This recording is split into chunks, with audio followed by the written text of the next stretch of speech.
February 18th, 1990, 50 miles north of Orlando, Florida. The sun rises on Daytona International Speedway. The New World Cathedral, built on the ashes of Prohibition. The beating heart of racing culture in the American South. It's Sunday. It's race day. The overnight campers have been packing the infield since Monday in anticipation of what is known as the Great American Race, the pinnacle of any driver's career, the most prestigious and lucrative event on the NASCAR calendar, the coveted checkered flag. Victory here instantly cements a driver's legacy, outweighing the importance of singular season races. To make it clear, tape heads, this is where legends are born, live, and die. This is the Daytona 500. The gates open. Crowds of spectators flood the grandstand. Today's attendance, 150,000 strong, the majority of whom have come to watch one young driver attempt to cement his own legacy and legend. Trickle has not been himself since returning after a near-fatal wreck. Today, he drives for something greater than himself, for brotherhood, for legacy, for immortality. This is NASCAR, and these are the days of thunder.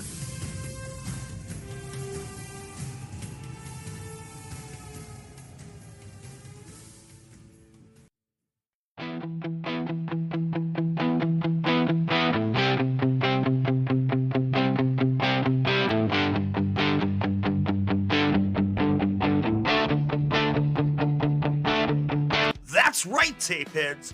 Buckle your seatbelts, wreck those rental cars, and drop the hammer with us as we race our way through the stock car circuit in Days of Thunder.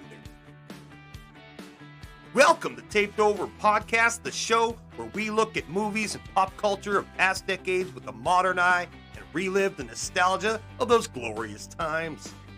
I am your host, Talladega Travis, and in the pit beside me, as always, my co-host, the Calgarian king of crash, Mr. Rubbin is racing Robin.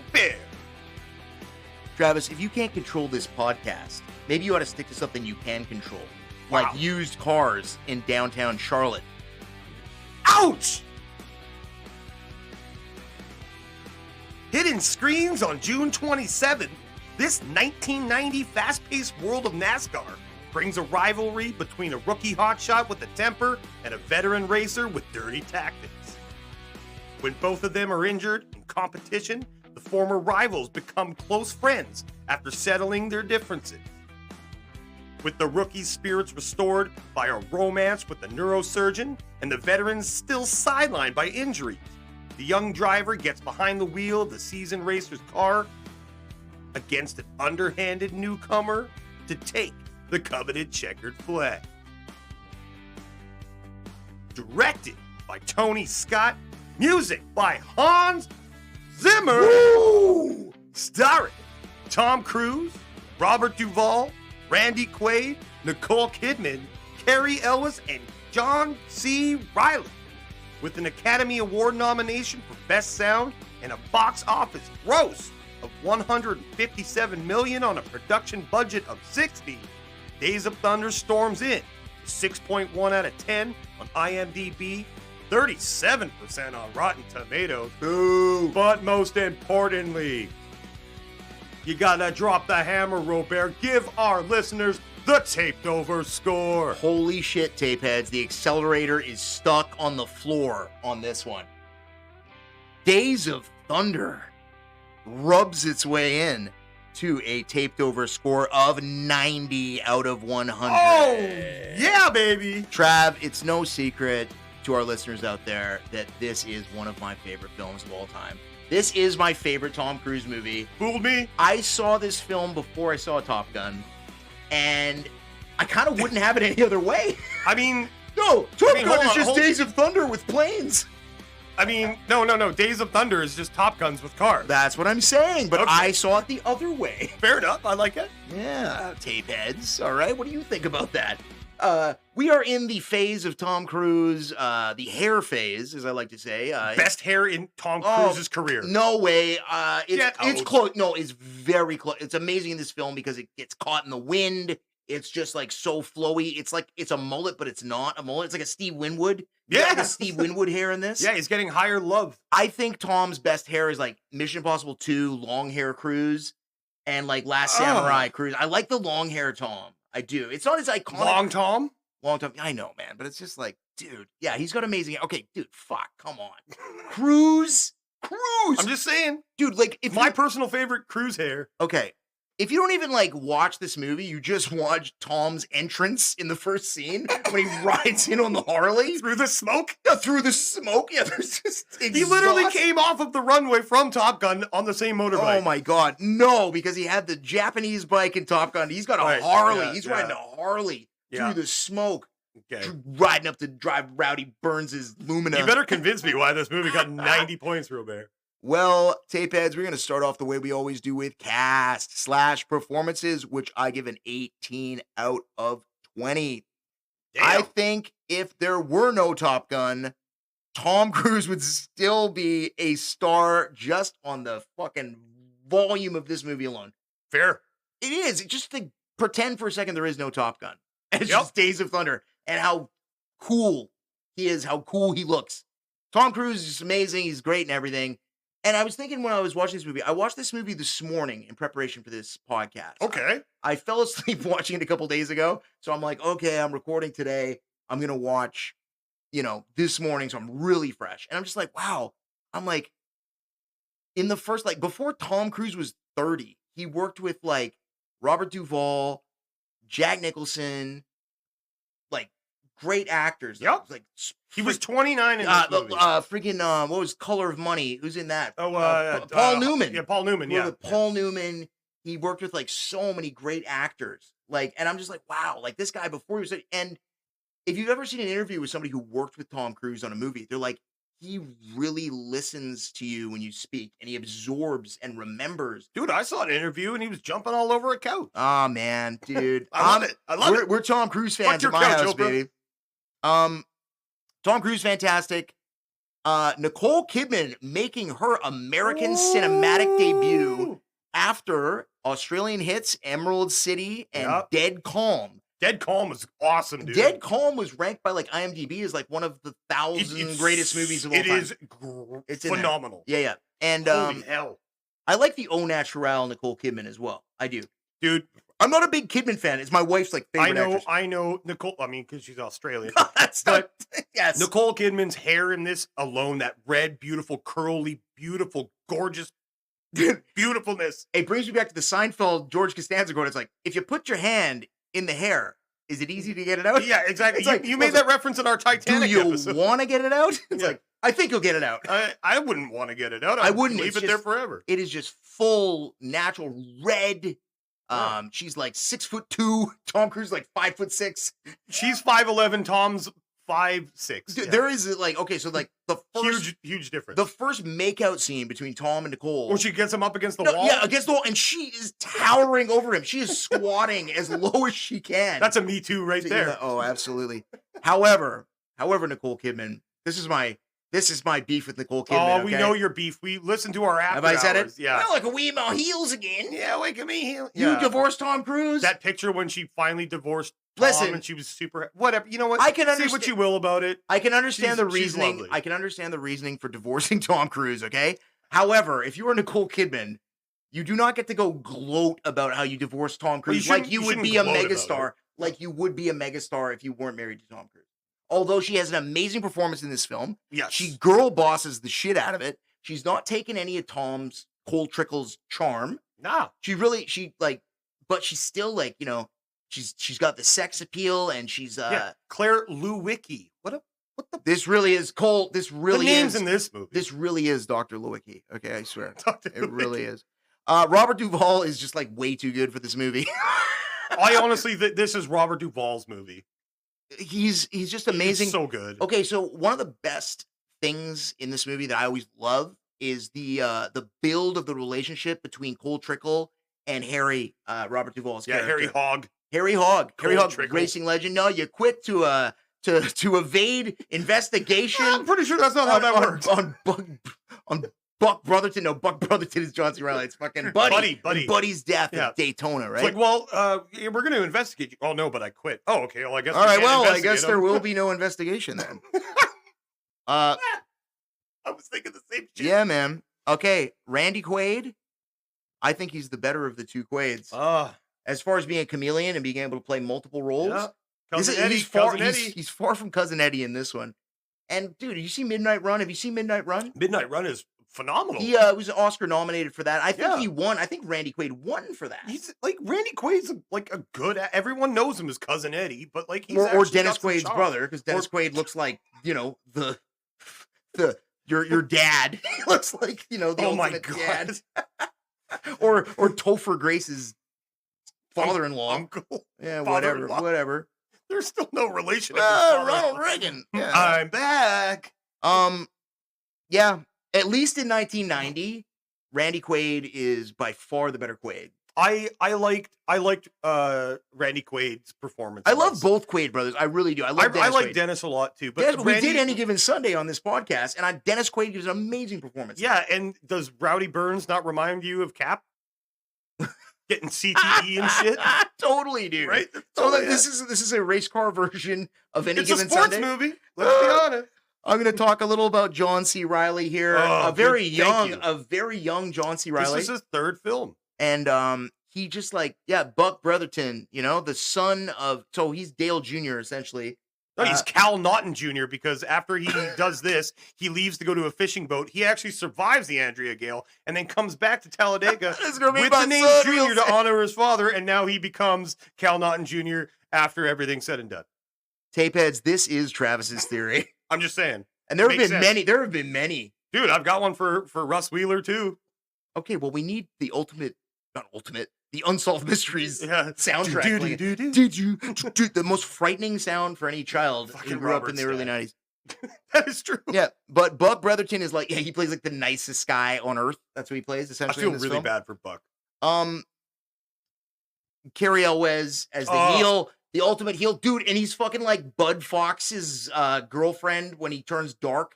In Wall Street, he's got the Wall Street like shoulder pad girl with like the short hair. His girlfriend is whack, dude.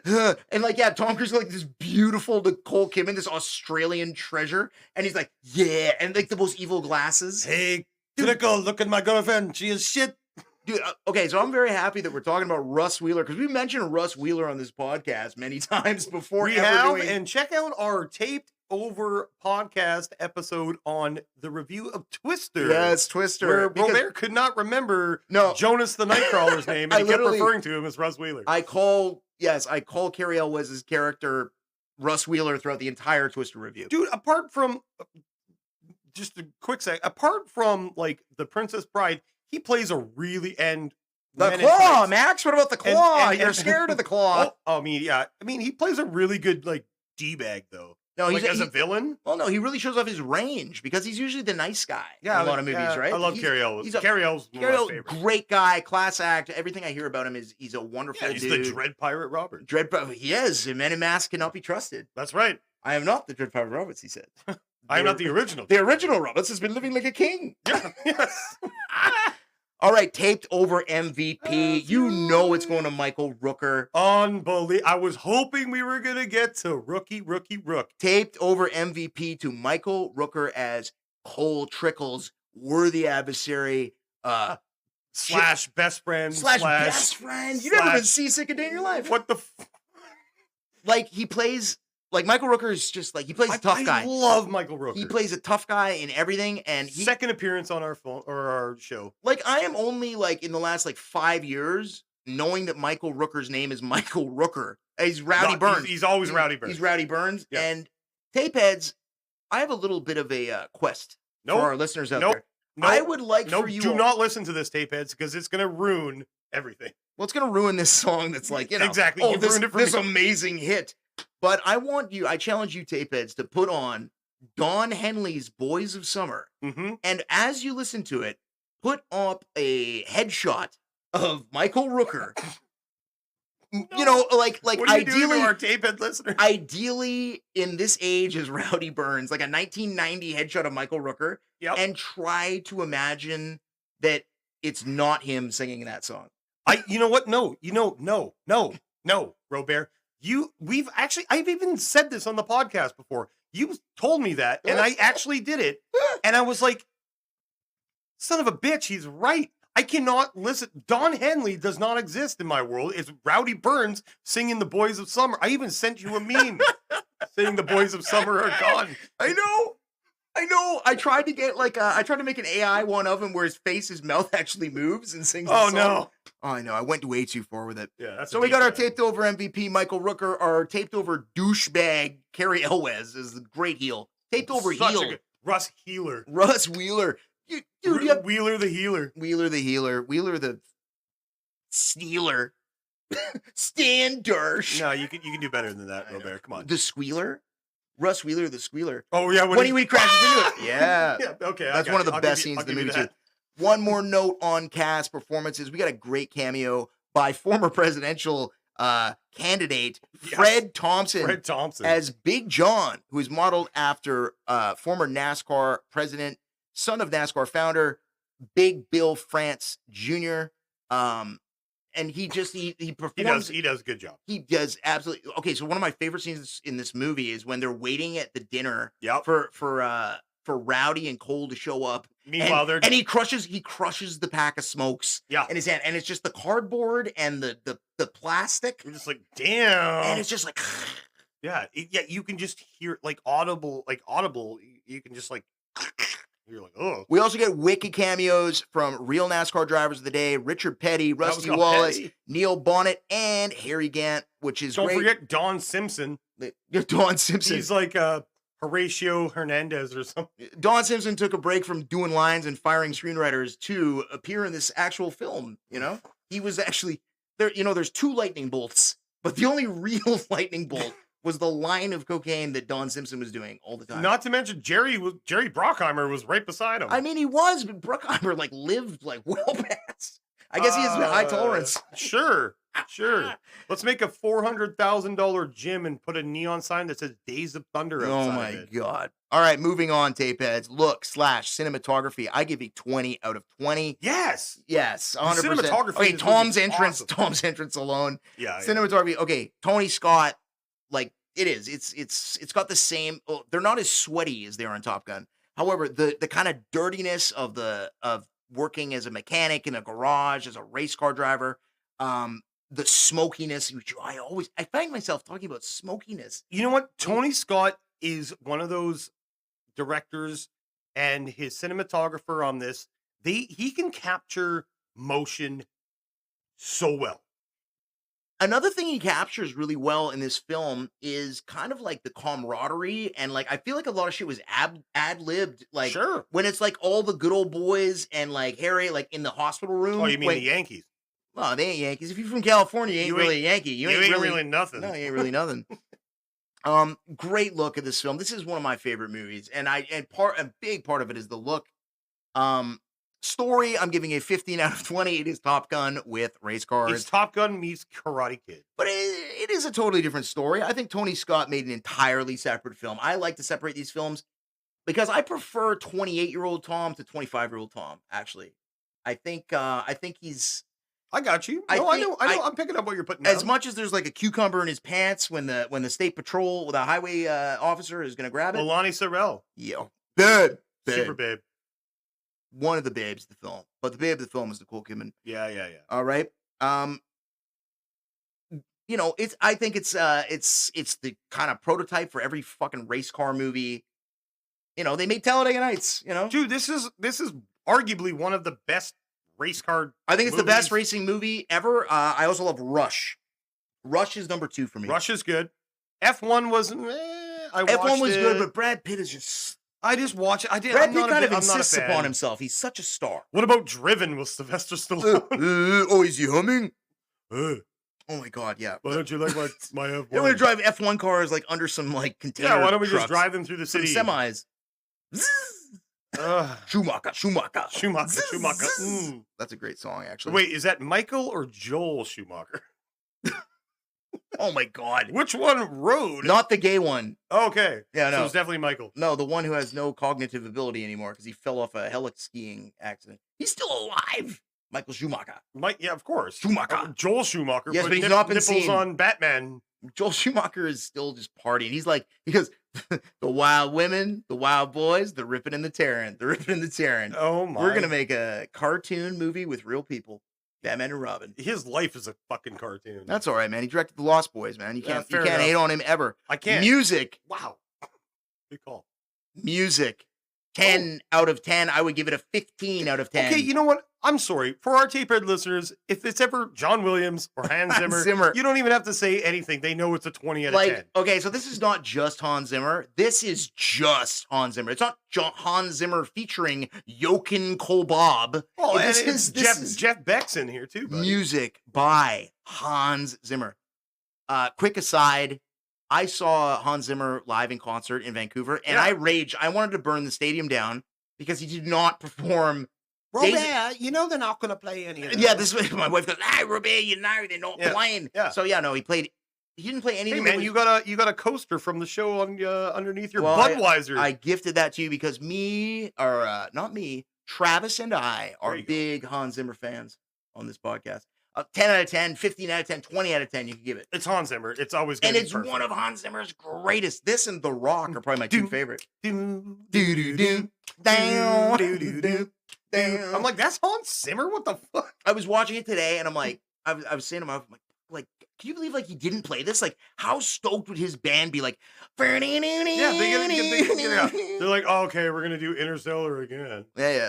Oh my God, they like to, it's play the hits, baby. Unbelievable. All right, moving on.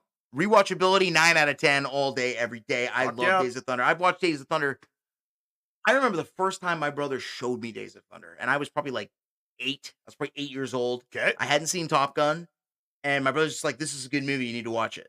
And he's like, "You never seen Days of Thunder? Like, watch Days of Thunder." It's like as cool. It makes you feel like NASCAR is as cool as like Point Break makes you feel about surfing, almost. Like, I think, sure, in my mind anyway. I know it's not anywhere in the same wheelhouse, but it kind of is. Well, it is. It's a sport. It's kind of an extreme sport. Just replace Tom Cruise with Keanu Reeves and Rowdy Burns with Patrick Swayze.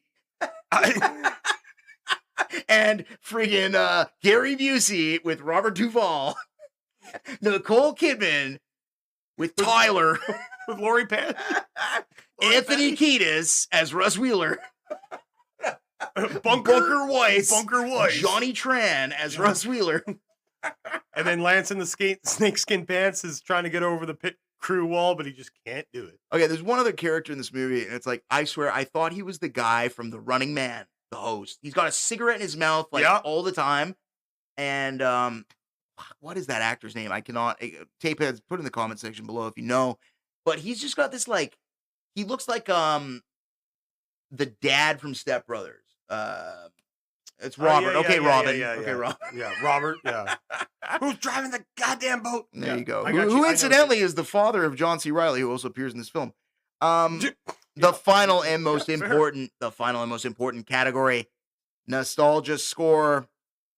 I give it an 18 out of 20. That's on point. That is on point, and it took a lot for me not to give it a 20 out of 20. Well, I know how much you love this movie. 90 out I'm of a 100. homer. I'm a homer. I am personally, I just love this film, so it's very hard for me not to jack up the score on this one. Well, I know you love this movie. I am going to make some nitpicks about it, which is of course, fine. Dude, but 90 is where it should sit in our, nostalgia score, our taped over in the score. Pantheon of our films that we review.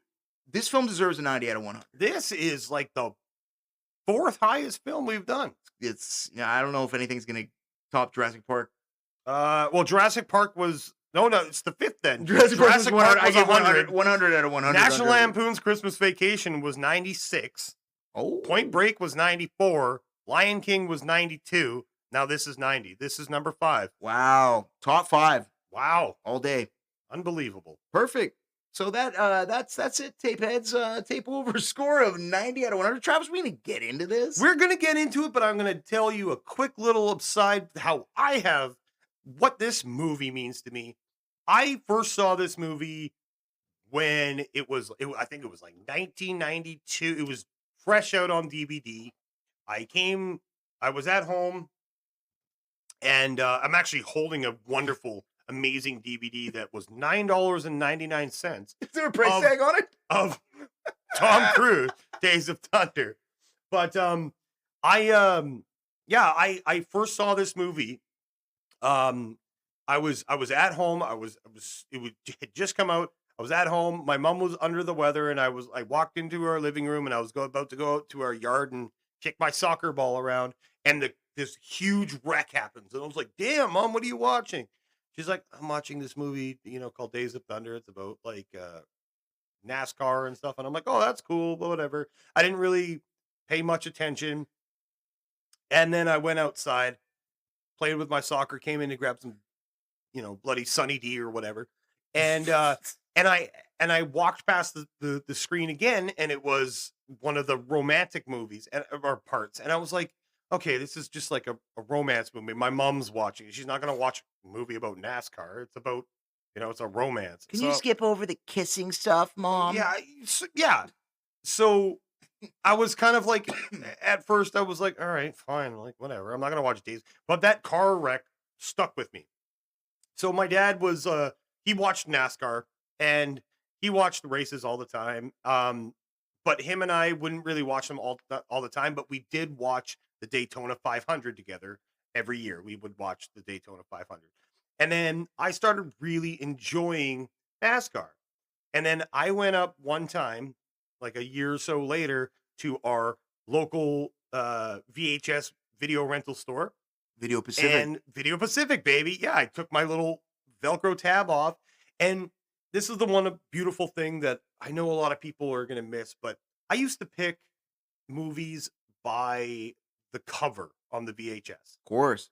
I've seen some of the greatest horror movies, some of the greatest movies that I've ever seen, I found on accident just because the cover was so awesome looking.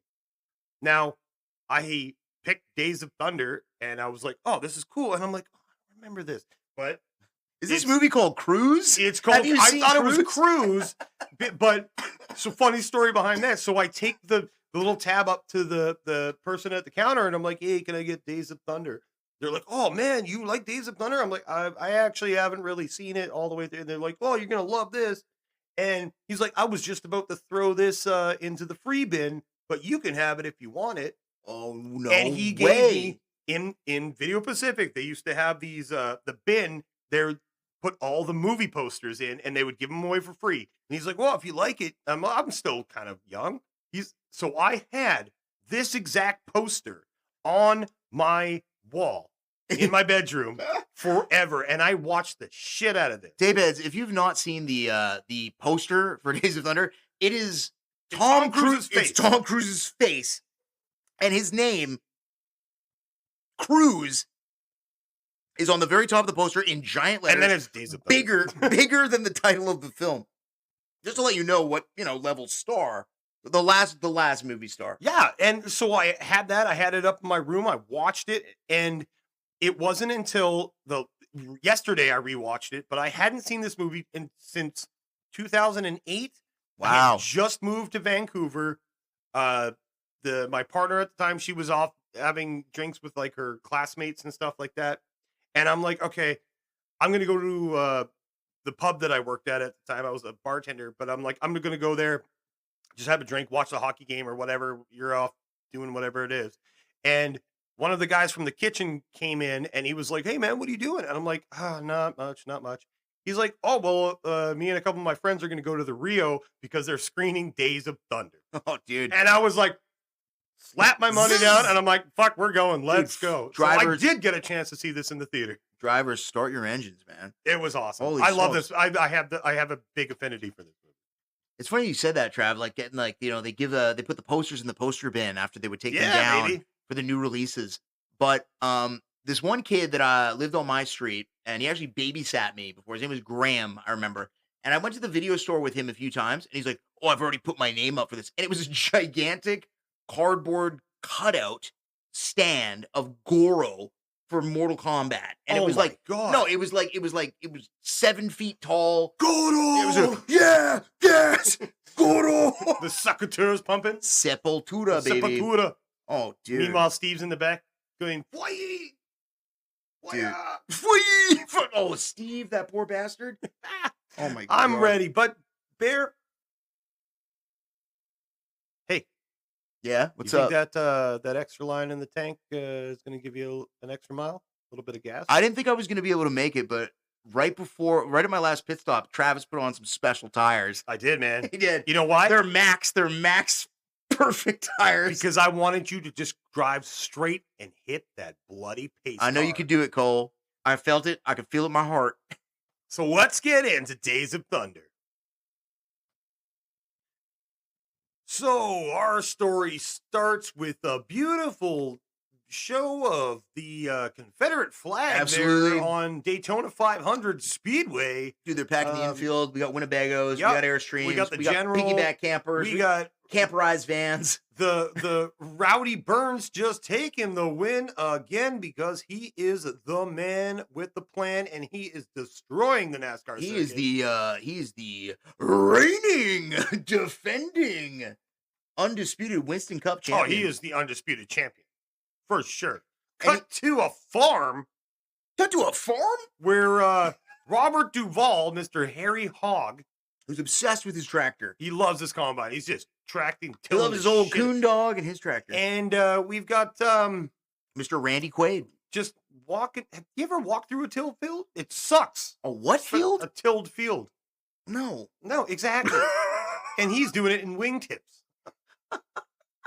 And he's like, well, what about, "Hey, like- Harry, I need you to come back to racing." And he's like, "Nah, I don't do that anymore." He's like, "Well, that investigation that's pending on you because of that driver that you killed or that died, I can make that all go away." Wink, wink, nudge, nudge. What? I think, well, Harry, this is what Harry said. He goes, "I'll tell you what, I'll come back to racing. You give me a pair of them shoes." Yeah. Okay, he's not Tommy from Titanic. He's got the plastic bags over his beautiful wingtips. My God. And it's just like, but first off, he's like, "Well, that investigation," he's like, "They can't investigate me. I quit." That's not how that works, Harry. So Harry quit, to avoid being investigated. I don't think that's how in that the works. death of his, his driver. He was His the crew chief. former star. Yeah, he was the Buddy crew chief. Brotherton. Buddy Brotherton. That's right. And Mr. Cousin Eddie here is like, "Well, don't worry. I can make that all go away. It already went away because he hey. quit. Yeah, exactly. He quit. They can't investigate me now." That's like hiding in the bushes or covering your eyes. You go, "Oh, if you can't see, or I can't see you, you can't see me." I like this argument though, where he's like, look, I'm, my used car business in downtown Charlotte's doing What pretty the- well. This is another thing. City Chevrolet is doing pretty fucking Yeah, it's good. doing pretty good. All right, so I've decided, since I know you, Harry, you I wanna know get into me, NASCAR. We're Charlotte guys. I want you to build me a car. And I don't only want you to build me a car, I want you to build me a driver at the same time. Because we got But this he kid. has the driver. He's got he's like, who is this driver? He's a nobody. He's from California. He's from apparently. California. So he's a Yankee? No, he's not. He's from California. Well, if you're from California, you're a nobody. Kind of, like Clint Eastwood. Yeah. Man with no name, like the fighting pride of California. And then we end up at the track. We do. Oh, and I love Rowdy Burns is just tearing it up. Rowdy Burns is ripping up this Michael track. Rooker is just tearing this track a new track hole. And He takes more pole than Jenna Jameson. okay. He sits on the pole.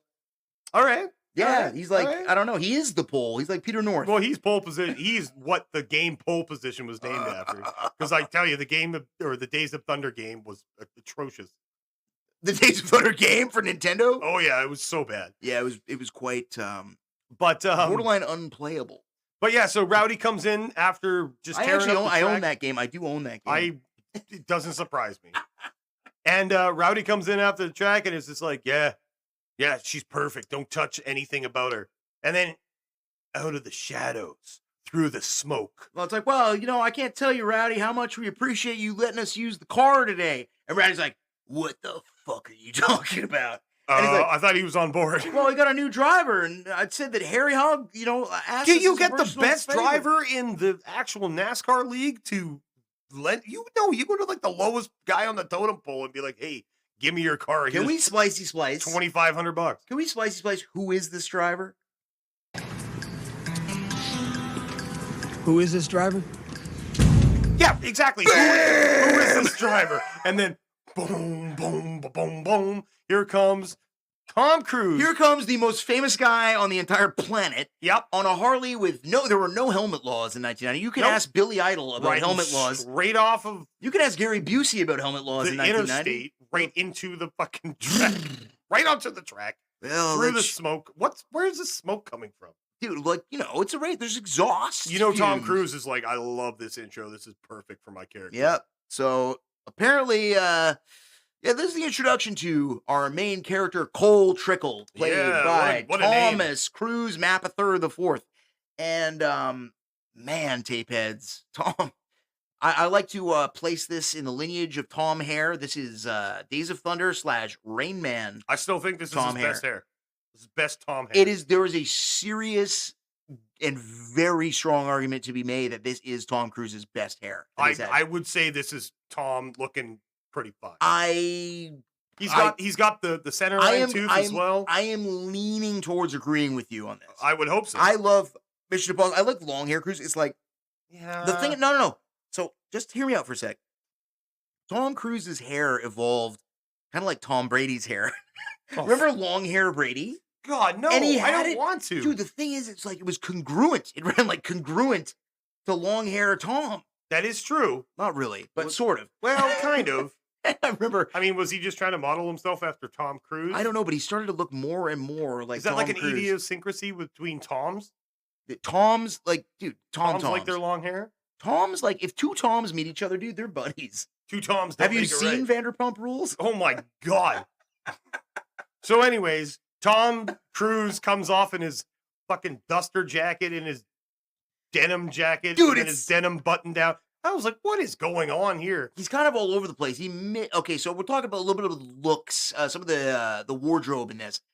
Tom is like kind of towing the line between New York yuppie outfit, and then he goes straight like Canadian tuxedo. Oh yeah, 100% double denim with like denim jacket. Okay, denim jacket with like the corduroy brown collar. Yep. And I was watching this movie this morning, and my wife sat down on the couch, and I'm like, "You see that jacket?" I'm like, "That is 1990." Yep, that is a 1990. He's on the phone. 90 jacket. Man, like, how cool are like the snapbacks in this friggin'? I want a super flow motor oils. Dude, Robert Duvall's hat collection is awesome. Oh my God, yeah, with the American flag on it. Oh my God, he's got all sorts of shit. So Tom rolls up and he talks about how he's drops racing his duffel open bag wheel. right on. He was trying to win Indy. He was trying to win the Indy 500. Yeah. And of course he was. Duvall goes, "Look, I ain't gonna let you race this car." He goes, "Well, I know a little bit about stock car racing. I watched it on television, of course." You've watched it on television? Yeah, ESPN. Oh, okay. The coverage is excellent. You'd be surprised how much you could actually pick up. Fair. Anyway, and then we get this, like, this is the first moment, and there's so many moments between Harry and Cole in this movie. Okay. And Tom, in just like the most Tom Cruisiest fucking way. Like, they zoom in on his face. He turns his head, his gorgeous hair flowing in the wind. He goes, "It's Tom Cruise." He goes, "Just let me drive. I won't make a fool out of you." I like that line. Yep. And I love. And he reassures him, and the eyes, you see it in Duvall's eyes, that he's like, okay. He's like, all right. I like, that was said to me like a man. But right here, I love how he just kind of like puts his duffel bag on the hood of the car, and Rowdy's like, "Well, fuck, okay, I guess you're gonna race my car." Bitch. He's like, "You bend this bitch," and Rowdy goes and sits on his motorbike like he's like, "If you fuck this up, I'm taking this bike." That is awesome. If you fucking, it's a big dick swinging. You even put a fucking like a scratch on this car, and I'm taking this Harley. Yeah, he's like, "I'm taking this. I'm gonna ghost ride it like off the end of exactly. Raleigh Bridge or wherever the fuck." Raleigh Bridge? I don't know. What are they, North Carolina? That's North Carolina. Yeah, there you go. Off the Raleigh-Durham But even Bridge. though we're in kind of like, wherever we are. So Cole surprises everybody, and now we're into, let's get into Cole Trickle doing some antics on the racetrack, driving around, and they're pushing, they're shoving, they're bumping. But what's it called, Trav? They're rubbing, baby. And Rubbin, son, is racing. That's right. They trade some paint, and oh my God, what happens? Cole doesn't win. No, Cole doesn't only not win. In his first 10 races, he does not finish a race. Nope. Because he can drive, but he can drive beyond the limits of the car. Exactly. This is the problem. So he drives in a way that melts the tires, and they get slick and greasy. And they're sliding all over and he goes, and then Robert Duvall is so good in this movie. I love that part. He goes, there's 40 other races out there who can finish the race on their damn tires. Yeah, why can't you? Why can't you? Yeah. And he's like, well, tell me what's going on with the car. It's like, well, I can't. I don't even understand if it's going to tighten this up, loosen this up. That happens too, yeah. He's like, I don't understand a goddamn thing you just said. And anyway, it comes to the conclusion that Cole Trickle doesn't know shit about cars. But that doesn't make him any different than any other driver, Travis. It's like, you know what? I know how to get in there. I know how to drive them fast. I know how and he's like, it really, I love that scene. I do. And we're a little ahead of ourselves, but I love that scene where he's like, because I don't know much I'm an about idiot. cars. I don't know. I'm an idiot. I don't have the vocabulary. And it really humanizes him. And Harry loves how honest Cole's being with him. And as this movie goes on, Harry starts to become very protective of Cole and look at him as a son. We're forgetting one of my favorite parts, though.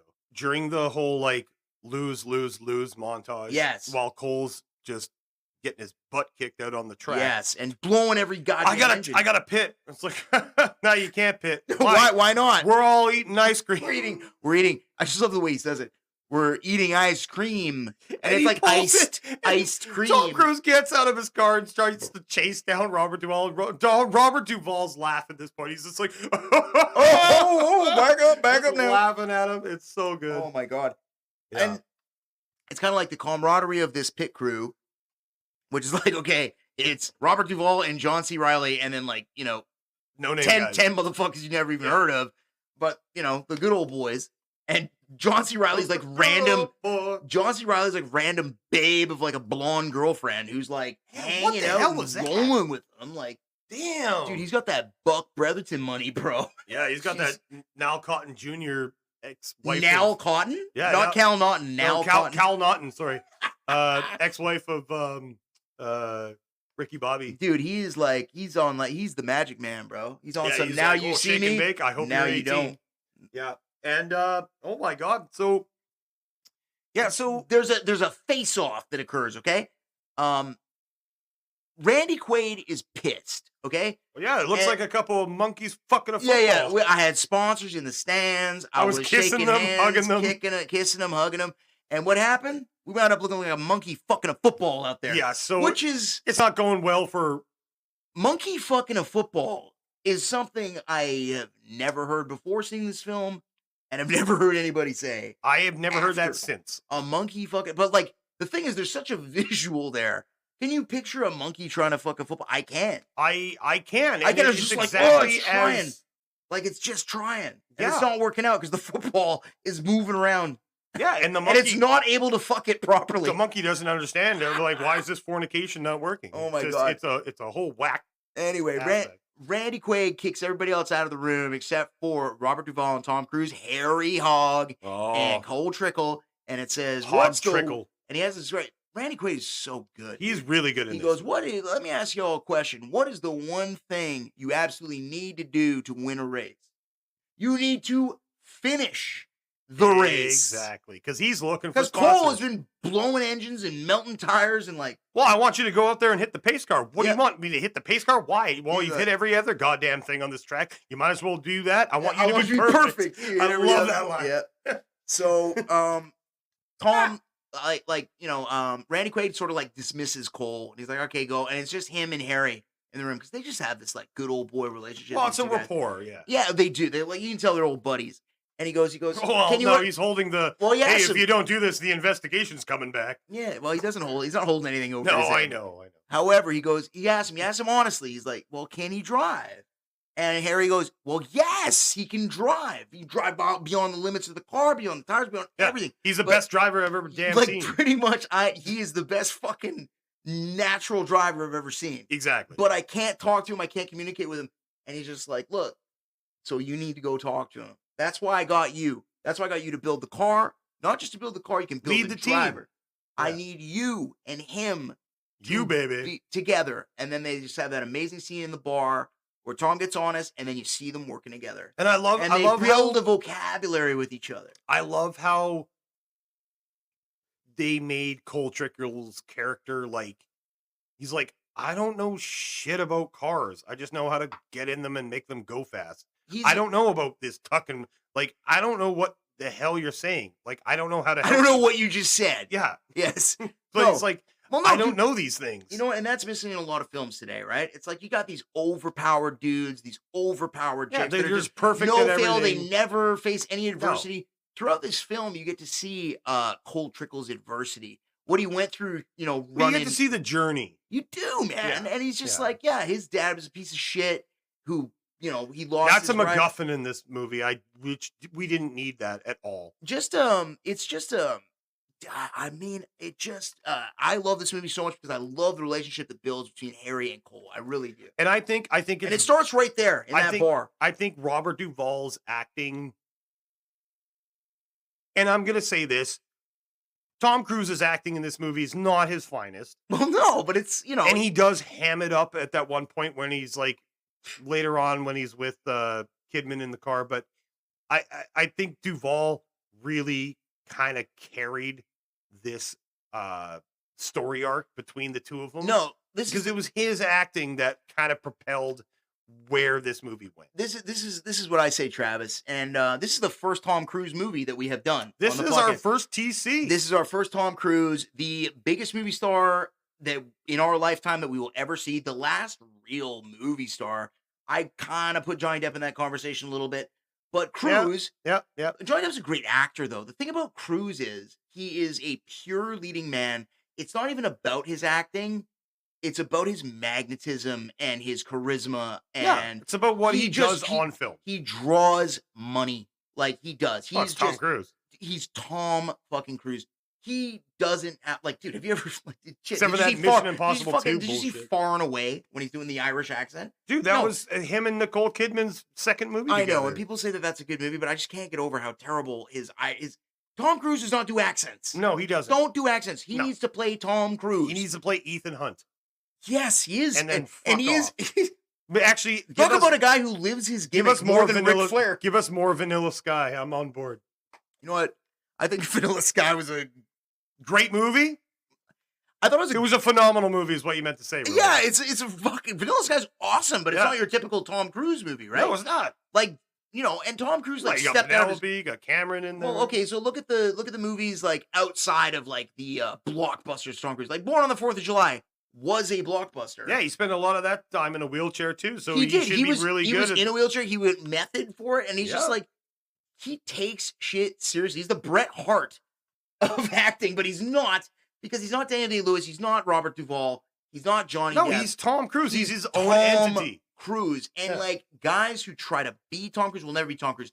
Brad Pitt is a phenomenal actor. He can do accents. He can do all that shit. Yeah. I like to relate it to Clooney. Clooney plays Clooney in every fucking movie he's ever been in. Yeah, but it's work. Other than Oh Brother Where Art Thou, which is one of my favorite movies. Actually, that is his best. I think that's his best work. Movie. I can't stand Clooney. I can't stand him. I think he's shit. I think he just plays George Clooney in every movie. Let's give him an Oscar for Syriana because he got fat. No, let's give Tom Cruise. Yeah, okay, fair. No, Tom Cruise. His films have grossed what, 60 billion, whatever. Not 60 billion. There's no question about his pedigree, about the movies that he's made. And he is an action star. I was making this. Did I make this argument in the score? I was talking about it before age 30. Tom Cruise had already worked with Jack Nicholson, all these Robert Duvall, Dustin Hoffman. Yeah, he worked with a side by side, and great... Paul Newman, with all these legends, all these really, really great actors. And I watch interviews with guys who have worked with Tom Cruise, and they all say, man, when he talks to you, it's you're just so drawn to him, and he really listens to everything he's charismatic. That you're saying. And he's charismatic, but he's a down to earth person. People give him shit about the Scientology. And when I said down to earth, Omit the Scientology. Oh my God, down. I'm like, what's that? That's what I didn't mean to you say. taking Down to the earth. piss with No. down to earth? I just actually noticed it as soon as I said it. I'm like, he's not down to earth. No, per he's se. down to battlefield Earth. Let me tell you that. Oh, right fuck. Now Okay. that's a stay tuned for sure. Robert's never watched it. Might do an episode where Robert and I watch it I would love live on screen. Travis has talked about Battlefield Earth a lot. Anyway, the most famous Scientologist on Earth, the most famous person on the planet, the greatest movie star ever. We're big Tom Cruise fans in my house. Like, went from teen heartthrob to leading man. He was never a child actor, thank God. Jesus, he wouldn't have made it. Oh, no. As so few do. No. He's not Christian Bale. I mean, yeah. No, man. But So Anyway, Harry and he's him working- had that wonderful, yes. really like nice heart-to-heart, tete-a-tete. And, hey, Cole's won 5 out of 6 races. Oh my God. Okay, but before And I'm sorry, No. nobody wins 5 races. there in a row. are NASCAR drivers who go their entire careers without winning one race. Okay. Nor back-to-back, even 2 races. But in this line that you are quoting right now, the line is, he is the hottest young rookie in the history of NASCAR. He's 5 out of 6. He would be if he won 5 out of 6 Dude, 5 out of races. 6, Cole Trickle. Like, oh my God. That is literally like. He's the hottest thing this side of Jeff Gordon. But I mean, honestly, even Jeff Gordon didn't even have a record like that. Well, I don't think Jeff Gordon was 5 and 6, but he was the hottest young rookie in NASCAR. Nobody wins back-to-back races. No. It's happened maybe once or twice in a lifetime. Well- and then right then you're witnessing something great in NASCAR. Yeah, you see, like Harry and Cole just have this amazing rapport, and that brings us, Trav, to the, what is it, the Firestarter 400? Oh, I was going to say the bus scene. Oh, yes. Because this is where John C. Riley gets this is very his important. small moment to shine, but then it's just like, yeah, okay, whatever. And he's so good. Buck. And he's And so good. John C. Riley is like, he's trying to say, he's Did like, John C. Riley get an Oscar nod, Best Supporting Actor for Gangs of New York? Did he get a nomination I for don't that? think he did. Oh, I feel like He should have. He should have. He is so solid. So good. My But, favorite role of John C. Riley is, of course, Reed Rothschild, Boogie Nights. well, this is also a Reed Rothschild role for him. He's Chess Manley he is Chess Rockwell. or Chess Rockwell. Chess sorry, Rockwell, yeah. Reed Rothschild. Yeah. John C. Riley is just so great in everything he does. He's so funny. I just watched The Perfect Storm the other night, and I'm like, Oh my damn, God. he's so good at like serious shit. And then you see If him in there's- Step Brothers, and you're like, what the Dude, fuck? if there's like one character in The Perfect Storm that makes you cry, Oh man, that line where when he's he's like, on, this is gonna make my son. "This is gonna be hard on my kid," It and is. he's like literally about to drown, and like, Dude, and they build that character so well in The Perfect Storm. oh, His ex-wife drops off his son and like, hey, you want to go in? You want to have a drink? And it's you like wanna his shoot some pool, son loves him. Like he's a Yeah. good dad. He's a good dad. and he gives his wife, he's Oh. like, "Sorry, it's a little short. Skip didn't come up," and she's like, "No, half for you," and he's like, "Are you sure?" She's like, "Yeah, I'm working," and he's like, "Okay, I gotta," and he's like, "Yeah, you're like what, like 9-10 years after this your film, mom's seeing a good guy, and like he's it's a good for- guy, but I'm always gonna be your Fuck, dad. John C. Riley, like. So once again, 10, 11 years later, John C. Reilly is once again playing the nicest guy on the face of the earth. Dude, John C. Riley is like one of the most I'm gonna say this, one of the most diverse actors in Hollywood right now. Oh, 100%. He can do anything. He does stupid comedy. He does He's physical he's comedy, classically trained. and he does some like his dramatic roles. I think are his best acting. Before he did comedy, he was doing dramatic. Yeah, He and was. it was a so stage. He's a good. theater actor, man. He's Yeah. a theater kid. But it was so good. But like you had this story about But he's how so. his It's not da- fun. It's because we were bad. his dad. I'm going to the. His dad was the driver that Buddy was the driver that Duvall's getting investigated for, or was apparently now that fucking cousin Eddie's Which is taking like, care of it. okay, so watching. And then they just cut it out, and it's just like, no, I want to hear more of that shit. Dude, so okay, so like an aside here, which gave me kind of chills because I thought about this because just kind of writing stuff for this this podcast, this particular episode. I looked into the death of Dale Earnhardt at the Daytona 500. Yeah, it was tough. Which is crazy because Dale Earnhardt at the Daytona 500 was in third place and keeping the other drivers from catching up to his son, Dale Jr., Yeah. who finished second It's the father legacy. in that race. Yeah.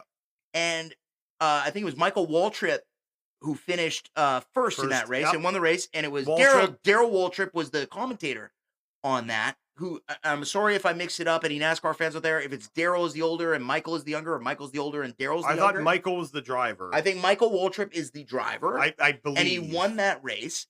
And yeah, I watched Daryl's, interviews with these guys. Okay, Dale. so it was the guys who finished top two.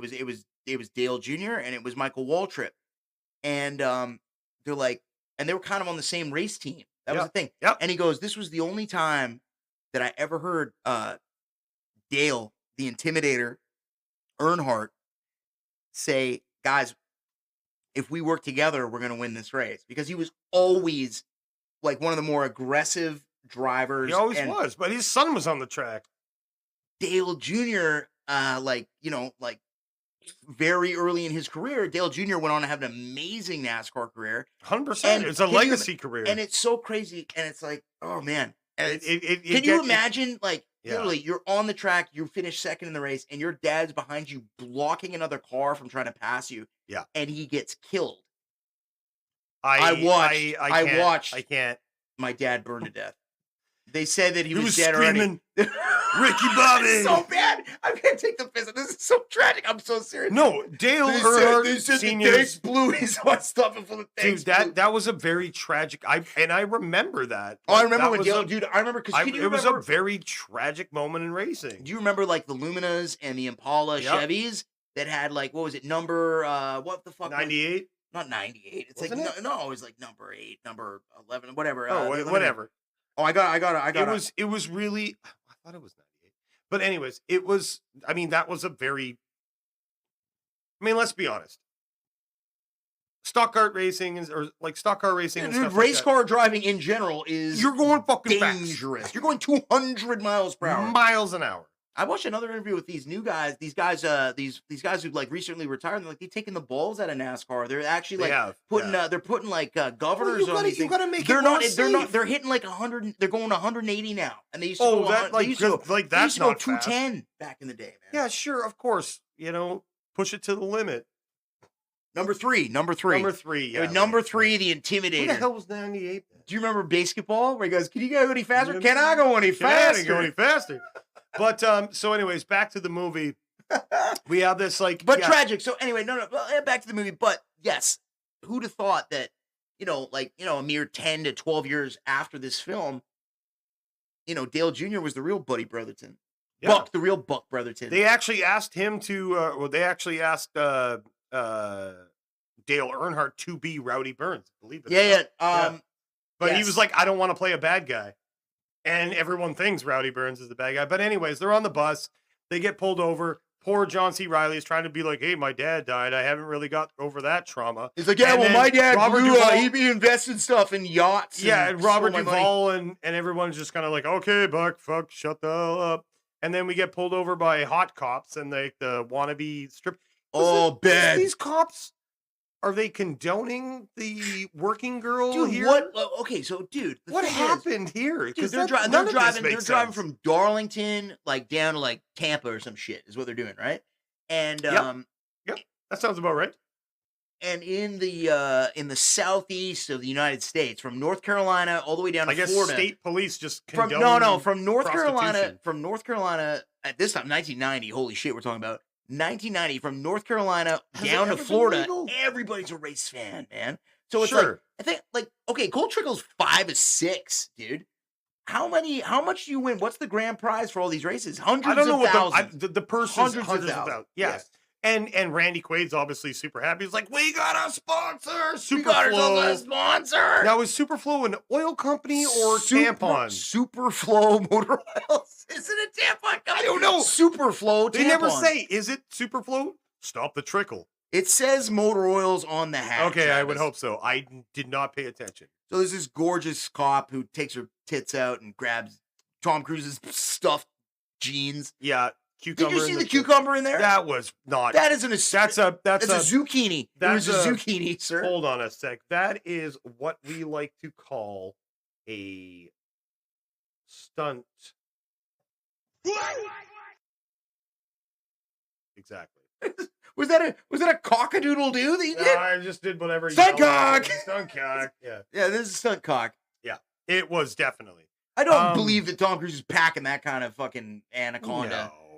No. Every day's a workout when you carry around a 20-pound python in your jeans, I mean, Travis. it's got a weird hook to it. Is it because of the seatbelt? I don't know. You know, it's got a bend. It's a funny color. Must be the 5-point harness that's causing such bend. Yeah. So Cole's won his first race, and then boom, skip 2. He's 5 of 6. We are in the Firecracker 400, and oh my God, I'm gonna go on the high side of turn 4, the most dangerous turn after a smoky crash. Hey, Trickle, watch out for turn 4. Scary. Hans Gruber. Oh my God, no. Joe Cool. No, Joe Cool. Yeah. What's his name? Joseph Gruel. Joseph Gruel from Cool Runnings. Oh shit, Joseph Gruel. He goes, hey, Cruz. I'm trying to do Rowdy, but I can't do Michael Rooker. I can't. It's just like Michael Rooker's voice is like, okay, a piece of burnt toast with 75 layers of butter on top of it. So good, man. Yondu's coming up there. Burnt toast with 75 layers of butter. Mary Poppins, y'all. You been this bitch. But you know what? The advice that Harry gives Cole in this moment, because he's like, because Cole's, coming around the corner. Massive crash ensues and there's smoke everywhere. What they say is actually smart because of the angle and the tilt of the track. When cars get in an accident, they go downward. So he's like, go to the outside, go through it, because the pit crew can see everything. They're see a car spinning do out. not decelerate. Just hammer down and go right through it. You see a car spinning out in front of you, it should already be out of the way if you go dead straight. So, or go to the high side and take it and just plow through. And this is where I think Michael Rooker, I think Rowdy Burns, I think he slowed down going through the smoke. And that's when Cole comes in and hits him from behind. Well, and this is the Duvall's character, Harry, tells it crash. a different way. I think another car came out and hit you into Rowdy and hit you into Rowdy. I don't think that's the case. The rule is you just go straight on. So I never took the my rule foot off is the there's gas. going to be a caution flag and you're not going to be racing. You're going to be slowing down to a. Well, the caution flag happens after the wreck. After the wreck, there's a caution flag. Yeah, I know, gets but they hadn't even approached the wreck yet, so they would have got the caution flag. So they would have had to slow down to caution speed, which is still like ridiculous. Yes, sir. But anyways, I think Rowdy went through the smoke on the high side, but he was a little like, and he hit the brake like a little bitch. And Duvall was like, no, you go right through it because no. Everything's going to have roll down to the field. You just plow right through. Do not let off the accelerator and just keep going. Cole did that, trusting him, and boom, right into the back. And horrible wreck. Edmund Fitz mother hempin' Jones. So the two top drivers in the Winston Cup NASCAR series are literally airlifted to hospital by SEAL Team 3. Oh, yeah, because it's not SEAL Team 4. It's not SEAL Team. We know what happened to SEAL Team 5.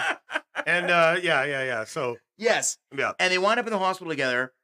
And then we get this, and we get, the introduction to the Bab. Oh, my God. The Australian. Claire Lewicki. Oh, my God. She must be 6'6". Why didn't you just give her, a regular, because she's doing an Australian accent. Like, she's doing her regular voice. Well, no, I hate when they give people, who, what the fuck, she's doing her Australian voice. Why can't? Well, of course they have doctors in Australia. So she moved from Australia to Charlotte. She went to the University of Sydney Medical School and then moved to fucking. Okay, hold on a second. Went to Daytona Beach, Florida. Because that's in Daytona, she can take the heat. And the most amount of head traumas happen because of car crashes in NASCAR. And she's the best neurosurgeon in the world. In South Florida, I think there's a lot of head traumas that happen from things other than stock car race. I mean, fair. Yeah, fair. I mean, you're not wrong. I'll give you that. Wasn't that, you know that one famous x-ray of the guy who got the knife straight into his skull and survived? I think that was in Florida. Oh, I think that was Tommy Lee Jones in Florida Man. Under Siege. No, he didn't survive that.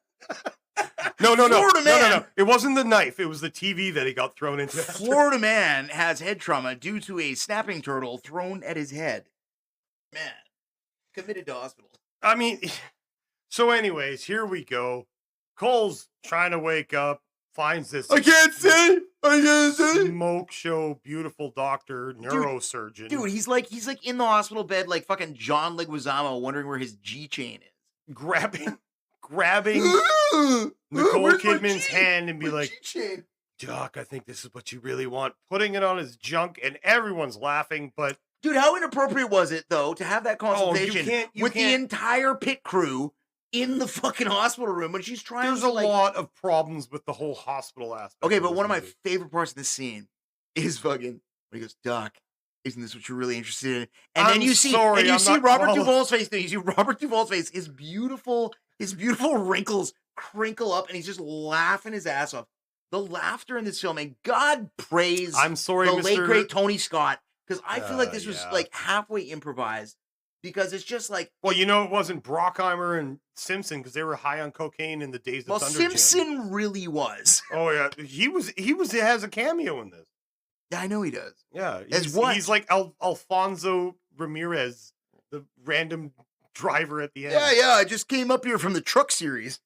Oh, yeah. Oh, NASCAR Truck series. So beautiful Nicole Kidman, Dr. Claire Lewicki, terrible name. Girl boss. Comes in, just steals the show for the next 45 minutes. Do you think, okay, so obviously. She really does. Dude, so obviously this is the first time that Tom Cruise and Nicole, they met on the set of this film. Yes. And they were did. married. They were married for like a decade after this. They had like 2 kids.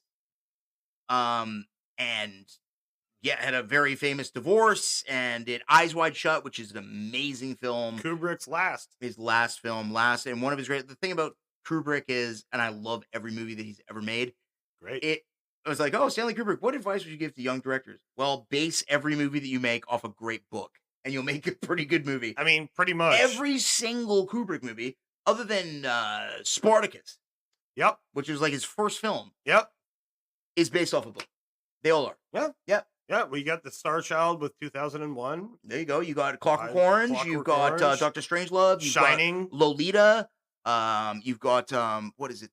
Shining. The Killing or the Killing? Shinning. Well, obviously the Shinning. Oh, you don't. No, the Shinning. Oh, I'm bad at this. You don't want to get sued. Oh my god. Kubrick did so many good, incredible. All his movies are great. Yeah, tapeheads. If you don't watch Stanley Kubrick movies, you are doing yourself a disservice.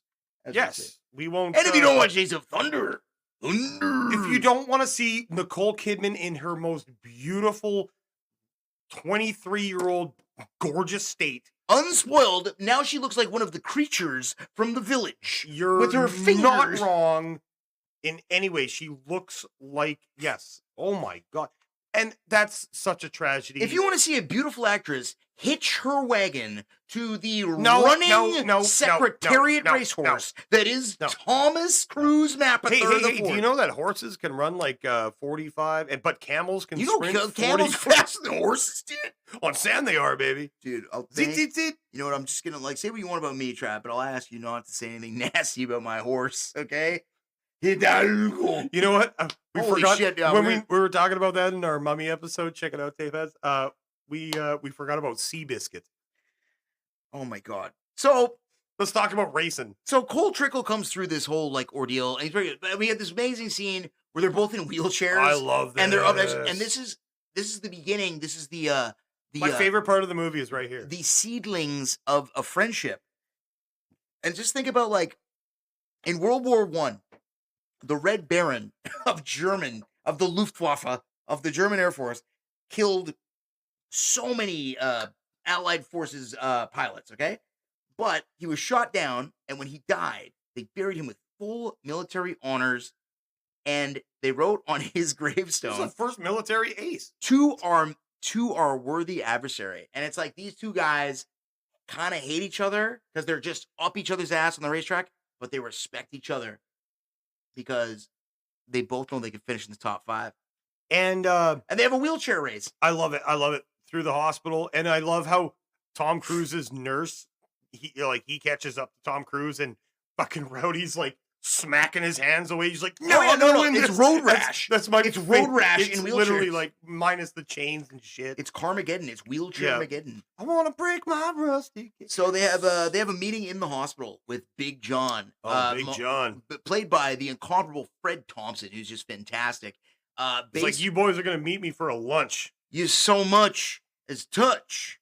I'm going to black flag both of you, rip your car apart, take it apart, and if you pass inspection and put your car back together, maybe I'll let you race again. That's it. So he's like, enough of this bullshit. You guys almost killed each other on the racetrack. I'm done with it. And to show there's no hard feelings, we all gonna go to dinner together. What an idea that was. And he throws great the keys. scene. And he throws the keys to Rowdy Burns. And this was completely ripped off and driven. I'm not getting in his car. Dude, okay. This is like arguably one of the best car scenes in the history. It's amazing. Cinema. It's amazing. So they were driving down the street. They end up on the fucking beach, dude. Oh my god, no! This is one of the most ridiculous. David Hasselhoff's like, oh shit! You want to talk about bending realism for cinematic effect?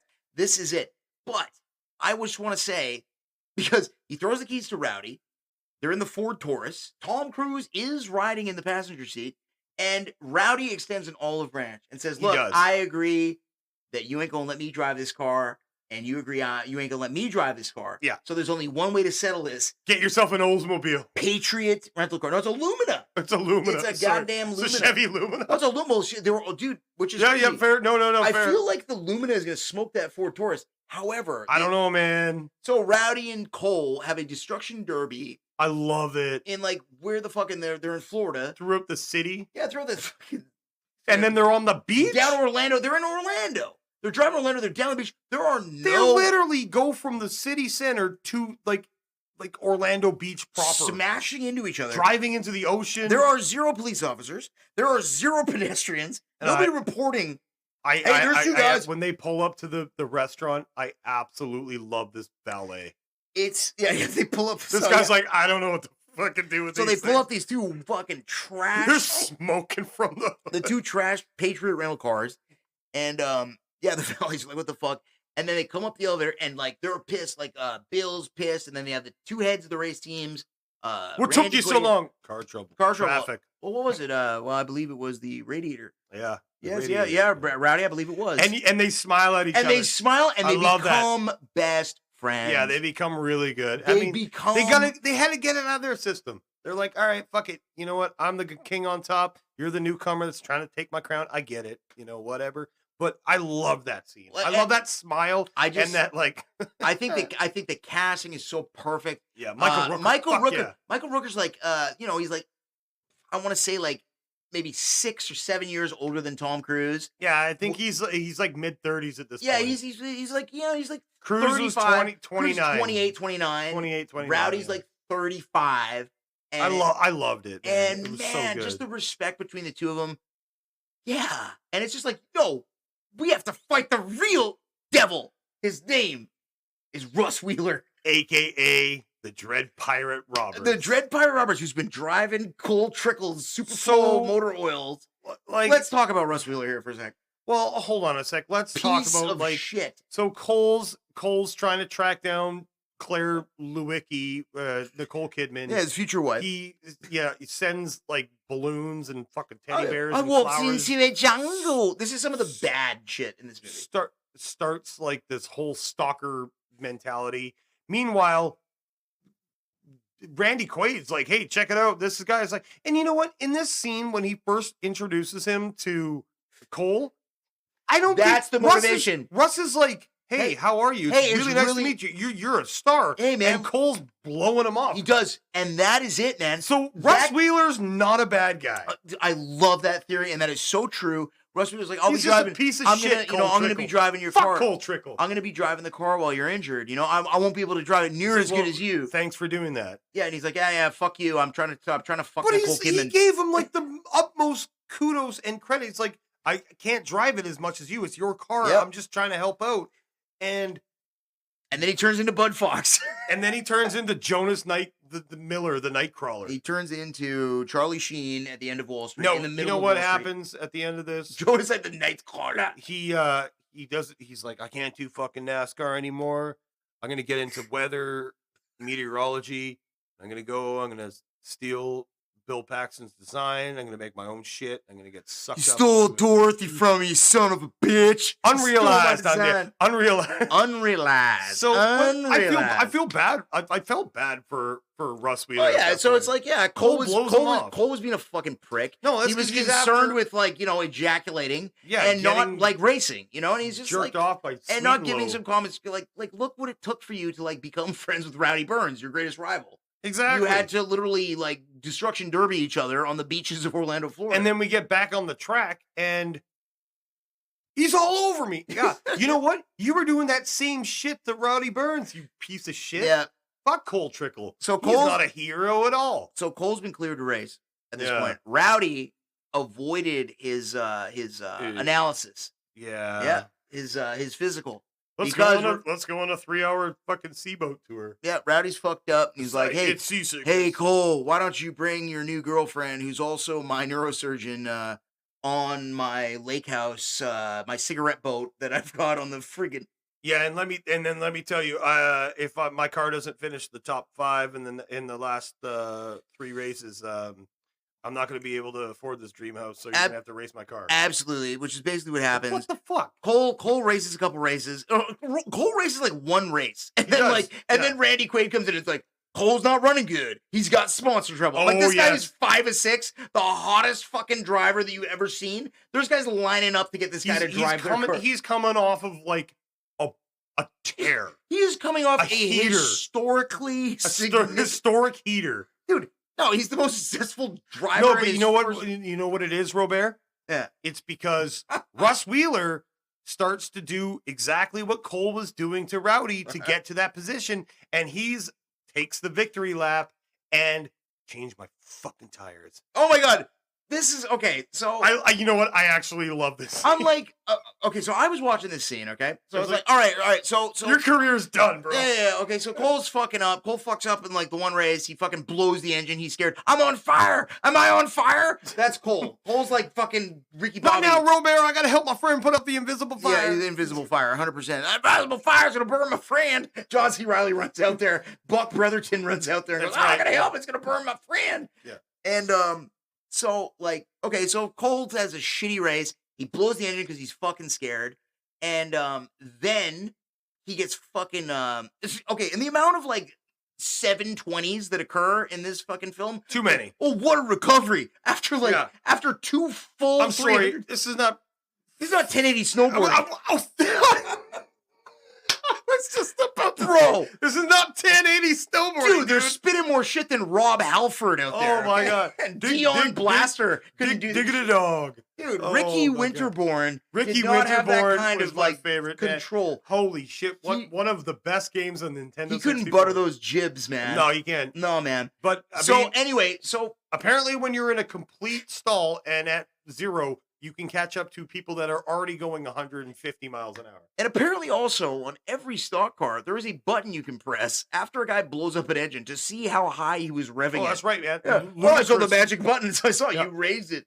You know, Cole, when that little needle goes up and goes into the red and it says 9,000 RPM, that's bad. Yeah. And So Carey Elwes douchely, because I know Cole, he always goes to the outside and he puts him in the wall. Cole fucking crashes, smashes, spins out, and then he's like, and he blocks him at pit row as well. Yeah. To sewer him because he's like, fuck that guy. He didn't shake my hand. He didn't show me he's like, you know the what? smallest professional courtesy. But you know, in Carey Elwes and Russ Wheeler's defense, bro, you've been defending. You've been defending Russ Wheeler because it's his time. He's like, dude, I've got one shot at this. Have you seen my girlfriend? Have you seen those shoulder pads? Bro. Do you know how much that shit costs? Bro, I gotta go fucking do this. If I hadn't seen that girl with that fucking short haircut and those shoulder pads and those glasses, I would have let you go right I would have shaken your hand. I would have been like, hey, buddy, like, I'm going to be your best friend. It's like, nah. Like Tom Cruise does to everybody. Yeah, I saw fucking Skeletor, Serpentor coming over here. Just coming up at a left field out of no one's. All right, so Russ Wheeler spins out Cole Trickle. And Russ Wheeler goes on and blocks him at pit row. Changed my fucking tires. And fucking like, okay, so like the race is over. And Cole Trickle, he's doing his victory lap, baby. And he says, and he looks at John C. Reilly and he says, change my tires. I'm like, Cole, do you really need new tires to ram this guy? First off, because he melted them so badly. Let's be honest here. The immediate choice that he decides to do. This movie's over right here.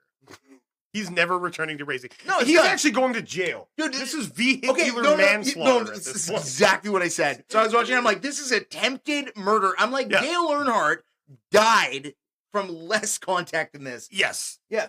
And this guy. Okay. Is there a way to splice Russ Wheeler's No, stream? I'm not going to do it. I'm just going to do it. I'm just going to. If we can find it, tape heads, we will put it at the very end of the show. If you want to hear Carey Elwes screaming, I love it. I think it's.